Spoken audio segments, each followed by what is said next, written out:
طالبانو پر اسرائیلو د ایران تیرې شپې بریدونو ملاتړ او ننګه وکړه. سلام، وخت مو پخیر. پام وکړئ د نن ورځې تازه خبر ته.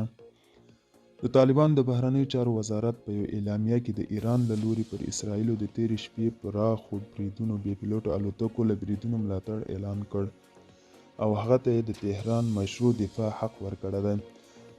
طالبانو په خپله اعلامیه کې اسرائیل له بشري حقونو پر سرغړونې تورن کړی او ویلي دي چې دغه هیواد په زرګونو فلسطیني ماشومان وژلي دي. اعلامیه کې د طالبانو حکومت پر نړیوالو غږ کړی دی چې د کړکېچ د مخنیوي لپاره یې په بیړني ډول لاس په کار شي. ایران تېره شپه شاوخوا 300 بې پیلوټه او کروز میزایلو پر مټ اسرائیلو کې ځینې اهداف په نښه کړ. بل خوا د اسرائیلو بیا اعلان وکړ چې د ایران 90 سلنه ویشتل شوي توغندي یې هوا کې شنډ کړي دي.